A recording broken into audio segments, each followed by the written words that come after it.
नमस्कार भारत, नमस्कार हरियाणा।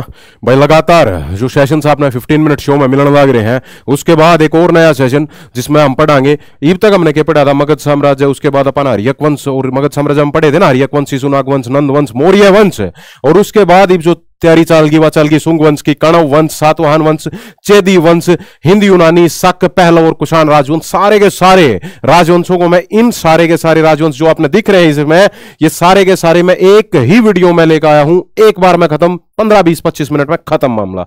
ठीक है, आप लगातार देखते रहो, लगातार बने रहो। ठीक है, आ जाओ भाई।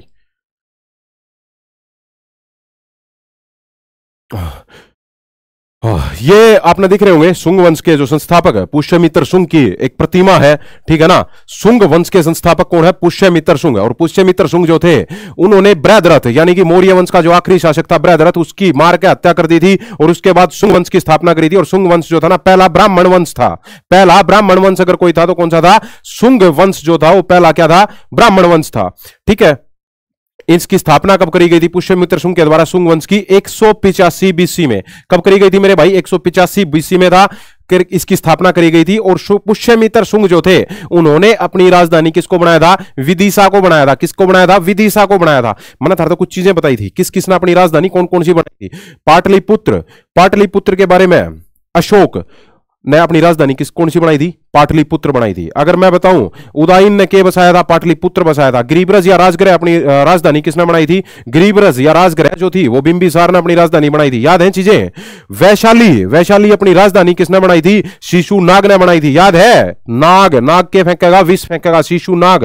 आई याद? ध्यान में याद रखनी है सारी चीजें। ठीक है, पुष्यमित्र शुंग एक ब्राह्मण था, इसने अपनी राजधानी को क्या बनाया था? विदिशा। याद ना? और करवा दूं, सुनो बात। पुष्यमित्र शुंग, पुष्यमित्र शुंग जो है वो क्या था? एक ब्राह्मण था। और ब्राह्मण जो है, बैत ब्राह्मण और याद कर लो, बी और वी, बैत ब्राह्मण और वीत Vidisha, B V, B V, B V, बैत ब्राह्मण वीत विदिशा। ठीक है, पुष्यमित्र शुंग जो थे, उन्होंने अपनी राजधानी किसको बनाया था?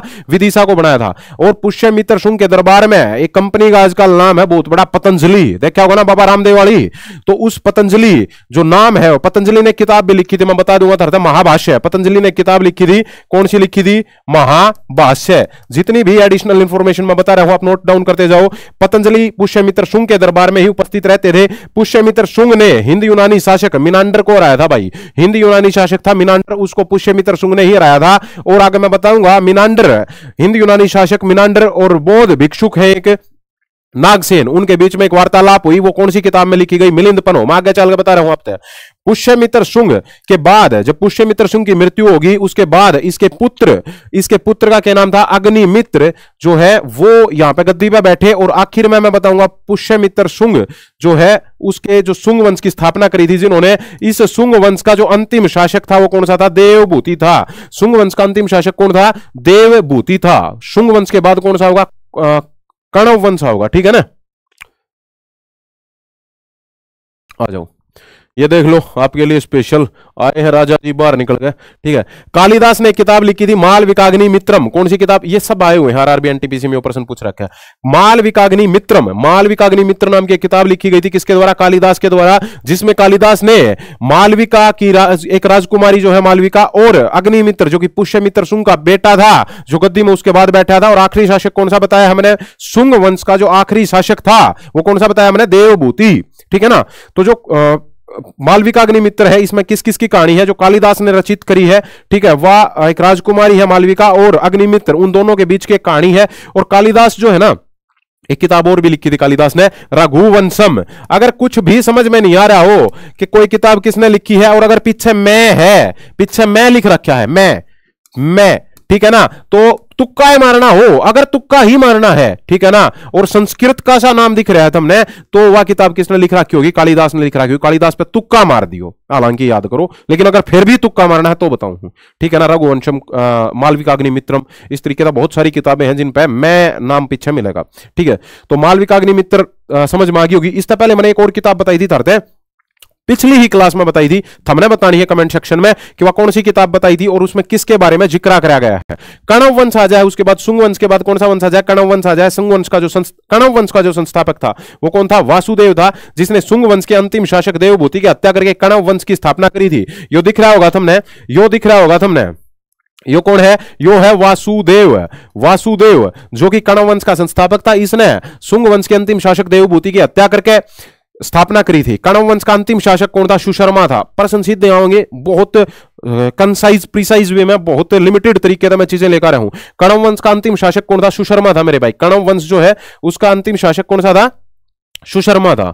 उसके बाद सातवाहन वंश, ये दिख रहे होंगे आपको सातवाहन वंश के चित्र। सातवाहन वंश के राजा बैठे हैं यहाँ पे। सातवाहन वंश जो था, आंध्र सातवाहन वंश भी कहते हैं इसने। और यो मौर्य काल के बाद प्रभावी एक सबसे बड़ा वंश था। कौन सा था? प्रभावित करने वाला वंश था यो, इसका एक इंपैक्ट था, ठीक है ना, भारत में। तो सातवाहन वंश जो था, यो मौर्य काल के बाद जो प्रभावी साम्राज्य अगर कोई उभर का आया तो वो कौन सा था? सातवाहन वंश था। और सातवाहन वंश का संस्थापक कौन होगा मेरे भाई? सिमुक होगा। ये मैंने पिछली ही स्लाइड में बताया था कि शुंग वंश जो था उसकी स्थापना किसने करी थी? पुष्यभूति ने करी थी। और शुंग वंश का अंतिम शासक पूछ लिया जाएगा देवभूति। और उसके बाद कण्व वंश का जो संस्थापक था वो कौन था? वासुदेव था। कण्व वंश का संस्थापक कौन था? वासुदेव था मेरे भाई। कण्व वंश का जो संस्थापक था वो वासुदेव था। और कण्व वंश का जो संस्थापक वासुदेव था, इस कण्व वंश का अंतिम शासक कौन था? सुशर्मा, मैंने धरता बताया। सातवाहन वंश जो है, सातवाहन वंश का एक प्रभावी साम्राज्य था, इसका संस्थापक कौन था? सिमुक। देखो ये प्रश्न आए हुए हैं एसएससी में, आरआरबी में, एचएसएससी में। मैं सारी चीजें वे लेकर आया हूं। थारे सपना की उड़ान है। हम सारे के सारे कमेंट जरूर करा करो। हम जीत रहे हैं, जीत रहे हैं, जीत रहे हैं। चाहे एक एक जना 10-10 कमेंट करो, लेकिन मन वे कमेंट चाहिए, क्योंकि इस तरह थारी स्पिरिट का मेरा पाटा है, थारे बारे में मेरा पाटा है कि थारे में हिम्मत है, थारे में हौसला है, थारे में वो जुनून है, थारे में वह काबिलियत है कि तुम जीत कर रहोगे, ठीक है ना।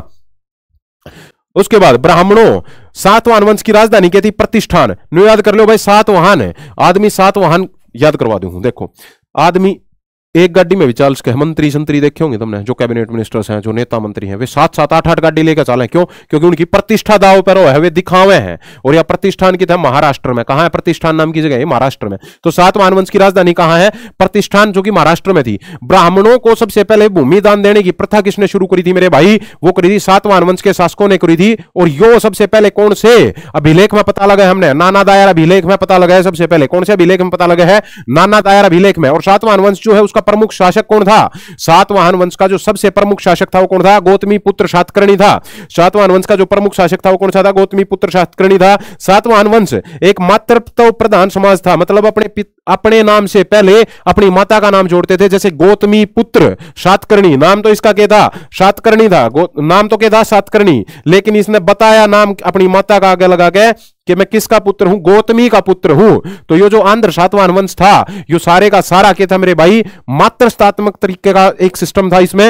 और अगर मैं कहूं पितृहंता वंश, मैंने धरते बताया था कौन सा था? हर्यक वंश। याद करो, पितृहंता वंश याद आया? बिंबिसार। हर्यक वंश के संस्थापक कौन थे बताओ? बृहद्रथ। कौन थे? बृहद्रथ। उसके बाद बिंबिसार आए थे। आए हुए याद चीजें आनी चाहिए भाई। उसके बाद अजातशत्रु होगा, उदयन होगा, ये सारी चीजें, ठीक है ना। सातवाहन वंश द्वारा सबसे पहले शीशे की मुद्रा किसी ने जारी करी थी अगर, तो किसने करी थी मेरे भाई? शीशे की मुद्रा किसी ने जारी करी थी? तो वो करी थी सातवाहन वंश के द्वारा सबसे पहले क्या करी गई थी? शीशे की मुद्रा जो है वो जारी करी गई थी, ठीक है। पूछी जा रहा है शीशे की मुद्रा सबसे पहले। और वैसे मुद्रा कब आई थी सबसे पहले?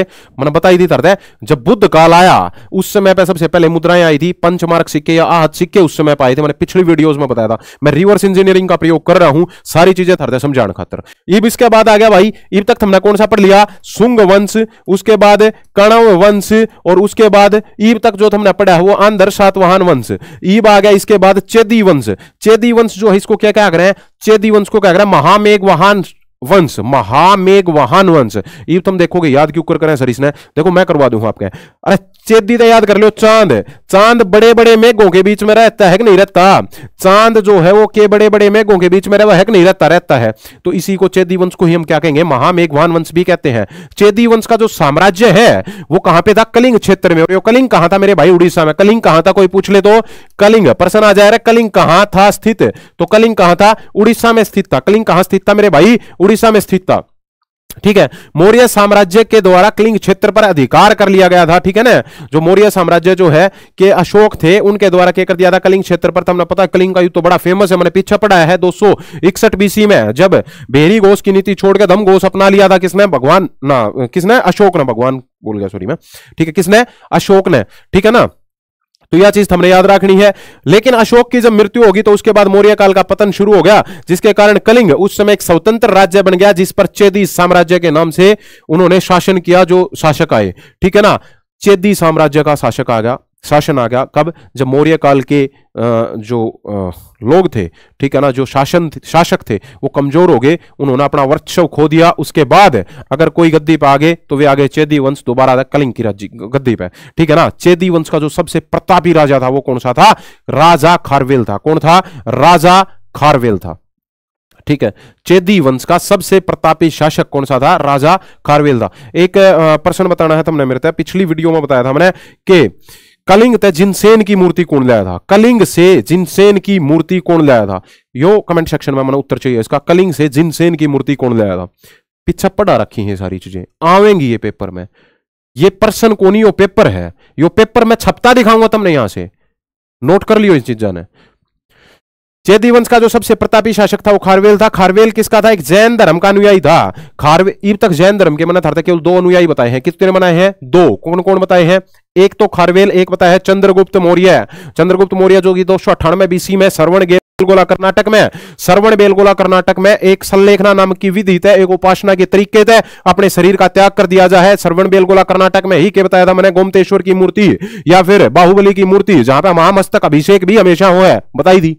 याद होंगी चीजें, हो जानी चाहिए मेरे भाई, ठीक है ना। सारी चीजें छपेंगी और मैं रिवर्स इंजीनियरिंग का प्रयोग ही इसलिए कर रहा हूं आपके लिए, ताकि चीजें मैं बार बार इतनी बार रिपीट करवा दूं इस 15 मिनट शो में, ताकि आपके एक एक चीज याद हो जाए। खारवेल द्वारा कलिंग में वर्तमान में देखो मैंने बताया था कलिंग कहां है? उड़ीसा में है। हाथी गुंफा अभिलेख पूछा जाएगा। हाथी गुंफा अभिलेख, हाथी गुंफा अभिलेख जो है वो कहां से मिला है? पहली बात तो कलिंग से मिला है। और यो किसका हाथी गुंफा अभिलेख? यो है खारवेल का, कलिंग शासक खारवेल का, ठीक है ना। इसी तरीके से जूनागढ़ अभिलेख पढ़ाऊंगा मैं हमने, किसका है? रुद्रदामन, शक शासक रुद्रदामन प्रथम का है। ये सारी चीजें पढ़ाऊंगा, ठीक है। मौर्य साम्राज्य जैसे विशाल साम्राज्य के पतन के बाद कई छोटे साम्राज्य आए जिनका उदय हुआ, लेकिन वो उस लेवल पे प्रभावी नहीं थे, इंपैक्टफुल नहीं थे। लेकिन उसके बाद जो राज्य आए उनका नाम मैं जरूर बता दूं, इसने याद कर लो। हिस्पक के याद कर लो, हिस्पक याद कर लो। हिंद, यूनानी, शक, पहलव और कुषाण। हिस्पक, हिस्पक बोलो मेरे साथ। आप जहां भी बैठे हो वहां मेरे साथ बोल के दिखाओ, फर्क नहीं पड़ रहा कहां बैठे हो, आपके माता पिता ने भी पता लगना चाहिए। अगर आप लाइब्रेरी में हो तो मन मन में बोलो हिस्पक, हिस्पक। हित हिंद यूनानी, सहत शक, पैत पहलव, कहते कुषाण, हिस्पक। याद हो गया? हिंद, यूनानी, शक, पहलव और कुषाण।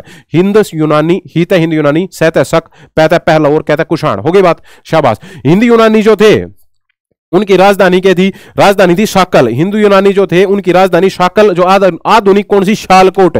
शालकोट कहां है? फिलहाल पाकिस्तान में। शालकोट की था पाकिस्तान में। तो यह इनकी राजधानी थी, किनकी? हिंद यूनानियों की। हिंद यूनानियों की जो राजधानी थी वो कौन सी थी? शालकोट। शायद हमने भी शालकोट बना देनी चाहिए राजधानी, कब्जा कर लेना चाहिए पाकिस्तान पर ना। इस वंश का जो सबसे प्रतापी शासक था वो कौन सा था? मिनांडर। ये कौन सा मिनांडर है मेरे भाई? वो मिनांडर है जिसको कि शुंग वंश के शासक पुष्यमित्र शुंग ने हरा दिया था। शुंग वंश के शासक पुष्यमित्र शुंग ने किसको हराया था? मिनांडर को हरा दिया था, ठीक है ना। आ रही होंगी चीजें थारे याद। मिनांडर ने नागसेन से क्या कराया था? यो प्रश्न बताया था मैंने थोड़ी देर पहले बताया था कि मिनांडर ने नागसेन से बौद्ध धर्म की शिक्षा ले ली थी। बौद्ध धर्म की शिक्षा ले ली थी। अच्छा, अशोक ने बौद्ध धर्म की शिक्षा किससे ली थी? अगर मैं पूछूं, मैंने करवाया था, बौद्ध भिक्षु उपगुप्त से ली थी। किससे ली थी? बौद्ध भिक्षु उपगुप्त से। और अगर मैं पूछूं चंद्रगुप्त मौर्य ने जैन धर्म की शिक्षा किससे ली थी? भद्रबाहु से ली थी। किससे? भद्रबाहु, जो कि दिगंबर संप्रदाय के संत हुए हैं, ठीक है ना। दिगंबर पंथ, जो दिगंबर पंथ और श्वेतांबर दो बताए थे ना, तो दिगंबर किसने खड़ा करा था? दिगंबर खड़ा करा था भद्रबाहु ने, और श्वेतांबर किसने खड़ा करा था? स्थूलभद्र ने। याद आ रही है चीजें? मिनांडर ने क्या करी? नागसेन से बौद्ध धर्म की शिक्षा ली।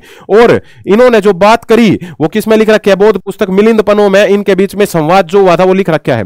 सिक्कों पर राजा का नाम और तिथि सबसे पहले किसने लिखवाने शुरू करे मेरे भाई? हिंद यूनानी शासकों ने सबसे पहले सिक्कों पर नाम और तिथि लिखवाना शुरू करा। किसने करा? हिंद यूनानी शासकों ने। याद होगी चीजें? हिंद यूनानी जो शासक है उन्होंने सबसे पहले सिक्कों पर राजा का नाम और तिथि, कौन सी तिथि में बन रहा है ना आजकल, जो तुम देखोगे तो लिखा हुआ है ना बहुत भाई, 2011 का यो सिक्का है, 2012 का यो सिक्का है, 2013 का यो सिक्का, इस तरीके से। तो ये चीजें सबसे पहले कहां शुरू हुई? सबसे जो पहले शुरू हुई थी ना, वो शुरू हुई थी मेरे भाई कब? जो सबसे पहले शुरू करी गई थी वो करी गई थी हिंद यूनानी शासकों के द्वारा। ये सिक्के भारत में सबसे पहले सोने के सिक्के किन्होंने चलाए थे? इंडो ग्रीक या हिंदू यूनानियों ने सबसे पहले सोने के सिक्के, देखो 3 प्रश्न याद करवा दूं, याद कर लियो। भारत में सबसे पहले सोने के सिक्के किसने चलाए मेरे भाई? हिंद यूनानी शासकों ने चलाए। सबसे पहले सोने के सिक्के हिंद यूनानी शासकों ने चलाए, ठीक है। होगी बात। ये 2% और आएंगे, 2% और याद करवा दूं। सबसे ज्यादा सोने के सिक्के किसने चलाए, ठीक है, और सबसे शुद्ध सोने के सिक्के किसने चलाए, ठीक है, सबसे ज्यादा किसने चलाए। आगे बने रहो, मैं बताऊं सारी चीजें साथ साथ। हिंद यूनानी अपने साथ हेलिस्टिक कला लेकर आए थे। हिंद यूनानी जो थे ना वो अपने साथ कौन सी कला लेकर आए थे, एक हेलिस्टिक नाम की एक कला थी, ठीक है ना, वो लेकर आए थे। भारतीय कला तथा हिंद यूनानी कला का भारत में दोनों का मिलन हुआ और वो के बन गई फिर गांधार कला। जो इंडियन जो आर्ट थी, हमारी जो कला थी, जो भारतीय कला थी, और साथ में जो हिंद यूनानी जो अपने साथ एक कला लेकर आए थे, कौन सी, हेलेनिस्टिक कला, वो दोनों के दोनों मिलकर के बना दिया गया हिंद यूनानी कला, जिसको भारत में क्या कहा गया, उसको कहा गया मेरे भाई गांधार कला कहा गया। ये पर्सन आए हुए हैं, आप देखो, ठीक है ना। ये देखो आपके लिए इतने अच्छे अच्छे पिक्चराइजेशन हम चीजें ला रहे हैं, ठीक है ना। सारे के सारे शक वंश के जो शासक थे उनकी ये कुछ पिक्चर्स, मैं इतनी पीछे जाऊं हिस्ट्री में, आप देखो एक एक चीज हम ठा ठा के ला रहे हैं। यो आपने दिख रहा होगा किस तरीके से एक शक टाइम का एक मतलब जो अभिलेख ला लो या फिर एक चित्र लगा लो जो मिला है। मैं सारी चीज़ें बहुत टोटो के लाने लग रहा हूँ, बहुत ढूंढ ढूंढ के लाने लग रहा हूँ, ठीक है, आपके लिए लाने लग रहा हूँ बहुत लिमिटेड टाइम में। शक वंश, शक कहाँ से आए थे मेरे भाई, मध्य एशिया से आए थे। कहाँ से आए थे, मध्य एशिया से आए थे शक। शक कहाँ से आए थे, कोई पूछ ले तो मध्य एशिया से कौन आए थे, शक। और मध्य एशिया था, मैंने एक और चीज बताई थी, थारे याद हो वैदिक सभ्यता में कि आर्य जो थे ना, मैक्स मूलर के अनुसार मध्य एशिया से आए थे। बाल गंगाधर तिलक के अकॉर्डिंग आर्कटिक से आए थे। और आर्य तिब्बत से किसके अकॉर्डिंग आए थे, दयानंद सरस्वती, दयानंद सरस्वती के अकॉर्डिंग आर्य कहां से आए थे, तिब्बत से। तीनों चीजें याद रखनी है। कोई भी चीज कहीं भी आ जाओ तो हमने दिखनी चाहिए भैया, चीज यहां पर आ गई मध्य एशिया। मध्य एशिया कहां पढ़ा था, जाओ पीछे, या रिवर्स इंजीनियरिंग है या ये बड़ी बात है, ठीक है ना।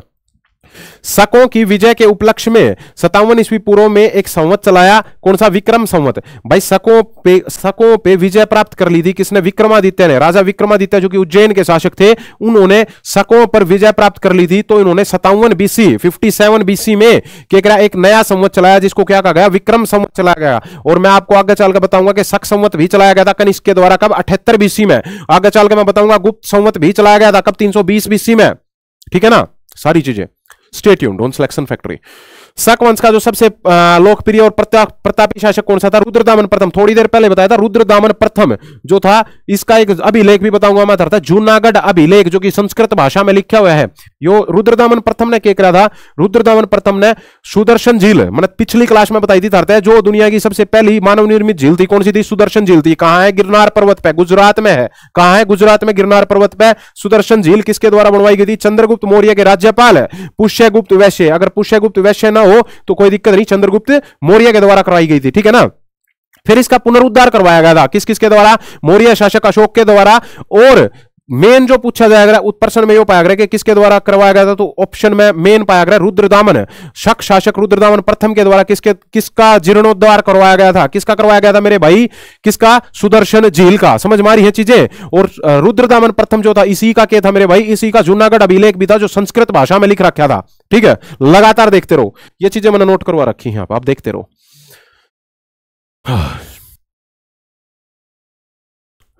यो YouTube चैनल हमारा सिलेक्शन फैक्ट्री आपका YouTube चैनल है। आप सभी के सभी साथी जो भी इंस्टा पे है, जो भी व्हाट्सएप पे है, जहां भी आप हो सोशल मीडिया पे, आप इन अटैक करो, वीडियोस ने अटैक करो, वीडियोस ने शेयर करो। अगर आप इंस्टाग्राम पे रील बनाओ हो तो वहां भी इन वीडियोस के रिगार्डिंग आप बताओ कम से कम, ताकि अच्छी चीज बहुत सारे लोगों तक पहुंच जा। बहुत सारे माँ बाप के जो सपने हैं वे टिके हुए हैं कि कोई आओगा, कोई पढ़ा होगा, हमारे बालक भी लागेंगे, तो हम पढ़ाने लग रहे हैं। पता लगना चाहिए हमारे पास कोई प्रमोशन नहीं है, हम तो केवल आपके भरोसे हैं, हम तो इस कंटेंट का भरोसे हैं, हम जो इतना अच्छा कंटेंट प्रोवाइड करवा रहे हैं। और हमारे पास इतना पैसा नहीं है कि हम हर एक पैसा फूक फूक के ना सारा काम मतलब प्रमोशनल करवा दें। नहीं भाई, थम ही प्रमोशन हो, थमे बताओगे सारी जगह, ठीक है ना। ये टेलीग्राम चैनल है सिलेक्शन फैक्ट्री 247। स्टीक इंफॉर्मेशन के लिए यहां जुड़े, सिलेक्शन फैक्ट्री एप्लीकेशन है, आप इसने डाउनलोड करके मॉक टेस्ट दे इसको हो। इंस्टाग्राम आईडी है मेरी दिनेश यादव 0916 दिनेश यादव 0916। आप यहां पर आकर मैंने फॉलो कर सको हो। व्हाट्सएप चैनल है सिलेक्शन फैक्ट्री के नाम पे, आप यहां पर आके हमने जुड़ सको हमारे साथ, ठीक है ना, एसोसिएट हो उसको हमारे साथ।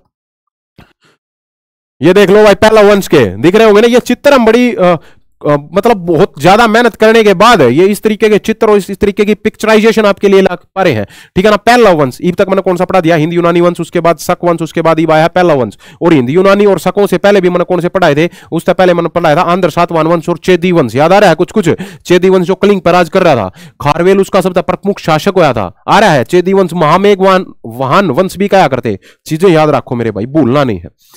पहला वंश का उदय हो गया बाद वो मैंने बता ही दिया था। पहला वंश की राजधानी क्या थी? तक्षशिला। तक्षशिला भाई याद नहीं हो रही, मैं करा दूं कोई ना।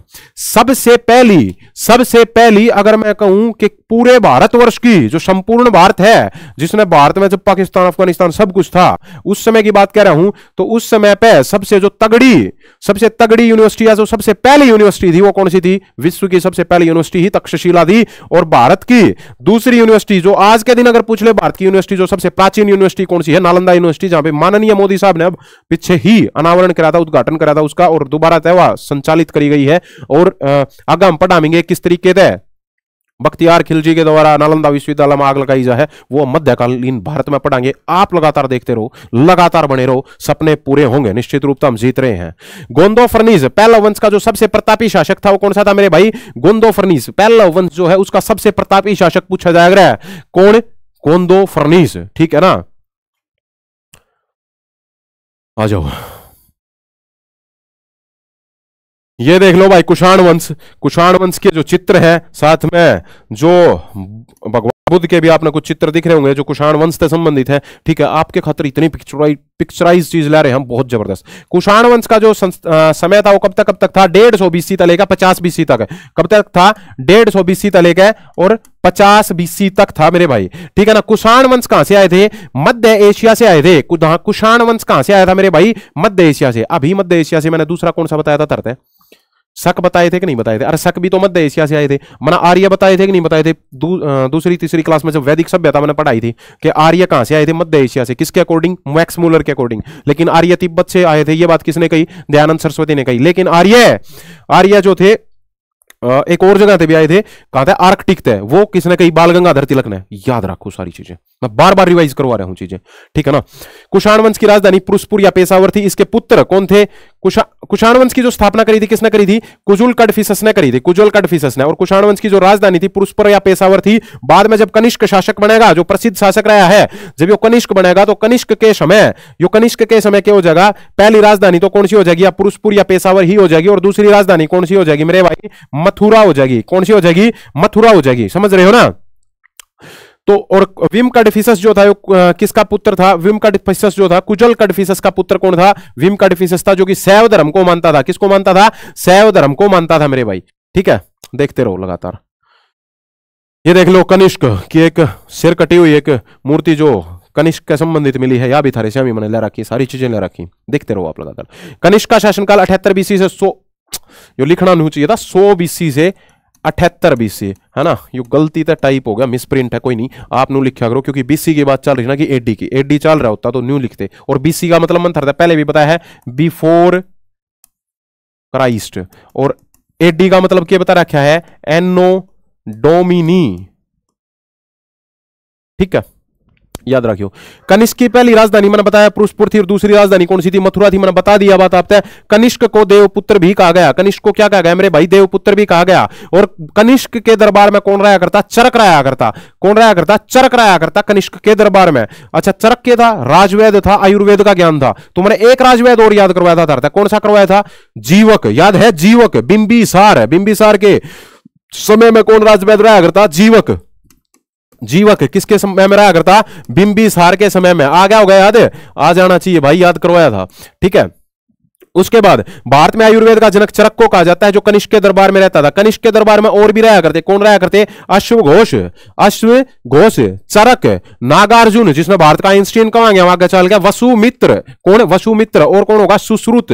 ये सारे के सारे किसके दरबार में रहा करते? कनिष्क के दरबार में रहा करते। यह बात भी याद रखनी है, मैं बार बार पूछूंगा आपसे प्रश्न, ठीक है। विश्व में आयुर्वेद का जो जनक है वो किसको कहा जाता है? हिपोक्रेट्स को। विश्व में, भारत में तो आयुर्वेद का जनक कौन होगा? चरक। कौन? चरक। याद ना हो रहा? करा दूं, सुनो। आयुर्वेद की दवाई जब भी लोगे ना तो क्या होगा डॉक्टर? भाई चरना कम कर दे, सब दिन मत खाया कर एक तो, ठीक है। समय तक भोजन कर, समय तक काम कर। तो आयुर्वेद में सबसे पहला नियम ही हो है कि चरना बंद कर दो फालतू। पूरे दिन ये 4 रोटी पाट दी, आगे ने एक मग लस्सी का पी लिया, थोड़ी देर बाद एक मग दही का पी रहा हूं, फिर उसके बाद मैं और खा रहा हूं, फिर फ्रूट खा लिया, के घंटा दही सही होगी फिर, सोच के देखो, है ना। हो गया याद? चरक मतलब आयुर्वेद, चरना बंद करो। चरक आयुर्वेद। ठीक है, उसके बाद मैंने ये लिख रखा है, ये कौन कौन से हैं। बुद्ध चरित की रचना किसने करी थी? अश्वघोष ने करी थी। मैंने एक पिछली वीडियो में बताया था कि अश्वघोष ने क्या करी थी? बुद्ध चरित की रचना करी थी। और बुद्ध चरित जो है उसने क्या कह रहा है? बौद्धों की रामायण के क्या कह रहे हैं? लिख लिया करो इन चीजों ने, बौद्धों की रामायण, बौद्धों की रामायण। और सुश्रुत जो था वो कहता शल्य चिकित्सा यानी कि प्लास्टिक सर्जरी। सर्जरी, जो सर्जरी किसने शुरू करी? सबसे पहले सर्जरी शुरू करी सुश्रुत ने। एस्ते सर्जरी, एस्ते ही सुश्रुत, एस्ते ही सर्जरी और एस्ते ही सुश्रुत। और सुश्रुत की प्रतिमा बनाई हुई है ऑस्ट्रेलिया की यूनिवर्सिटी में। ऑस्ट्रेलिया की एक यूनिवर्सिटी है, उसमें सुश्रुत की प्रतिमा भी बनाई हुई है, क्योंकि वे मानना है कि भाई वे भी मानना है यह चीज, ठीक है, ऑस्ट्रेलिया वाले भी और पूरी दुनिया मानना है कि सर्जरी अगर किसी ने शुरू करी तो वो किसने करी? सुश्रुत ने शुरू करी। और चरक आयुर्वेद का जनक था। नागार्जुन एक महान वैज्ञानिक था, मैंने बता दिया ना इसको क्या कहा जाता था? भारत का आइंस्टीन, भारत का आइंस्टीन, ठीक है ना, भारत का आइंस्टीन किसको कहा जाता? नागार्जुन को कहा जाता था मेरे भाई।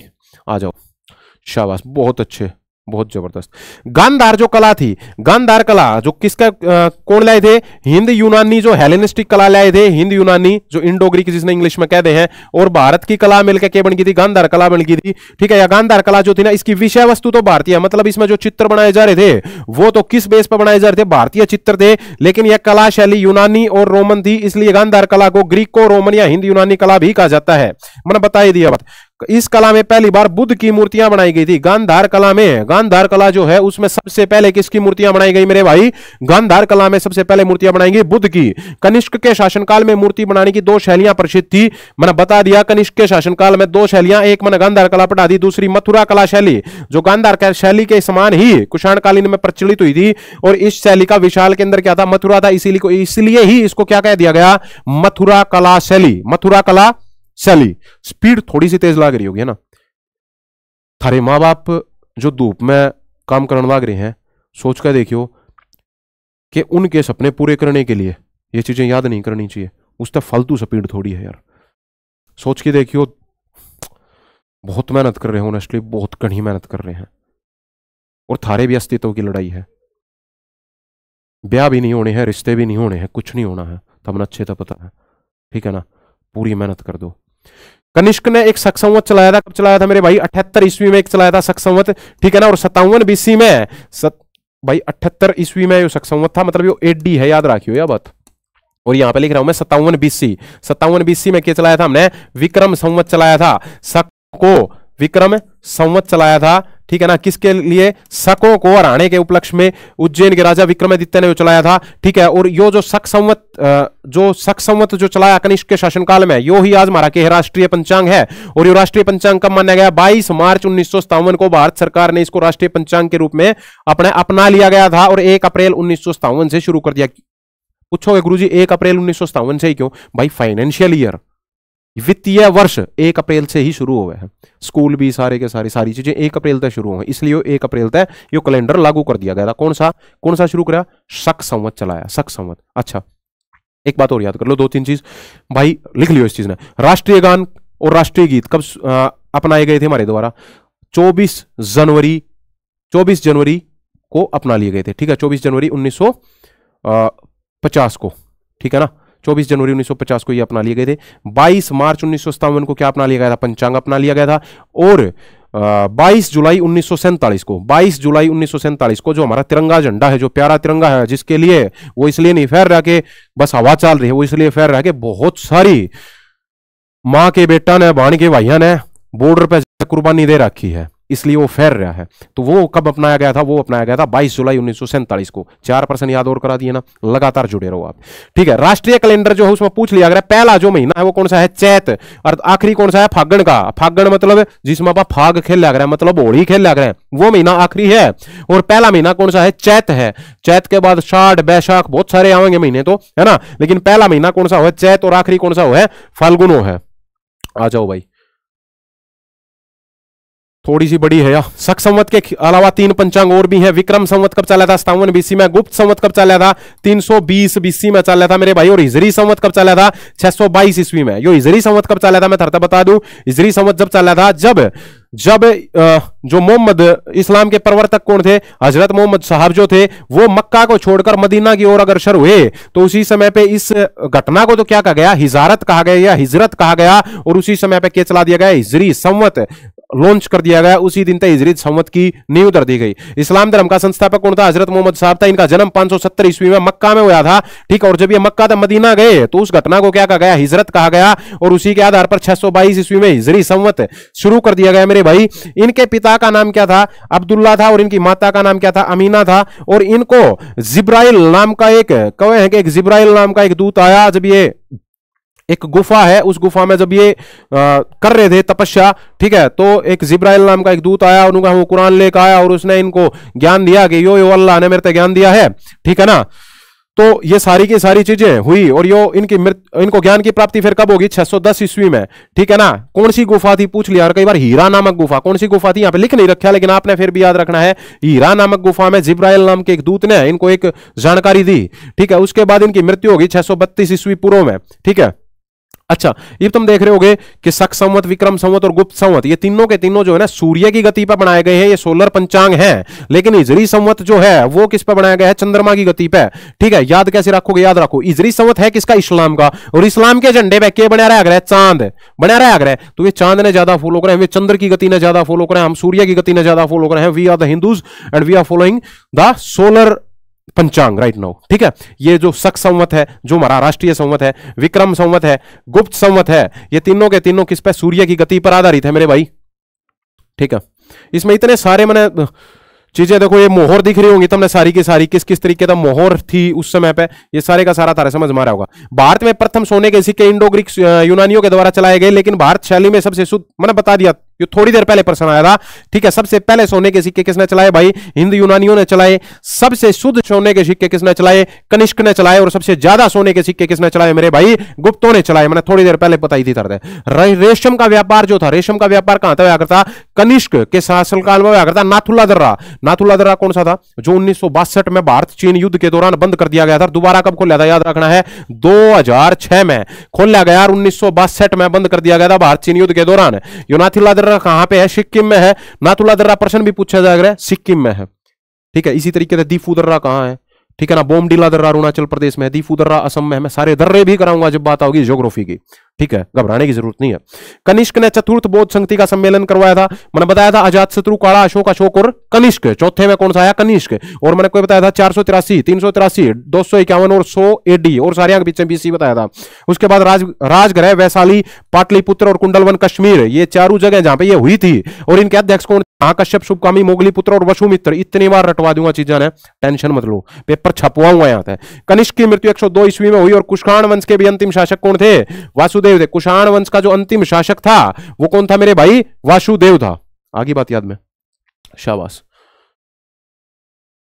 यो हमारा भाई YouTube चैनल, आपका YouTube चैनल है, इसमें सारी जगह आप शेयर करो, टोटली सारी जगह आप शेयर करो, ठीक है ना।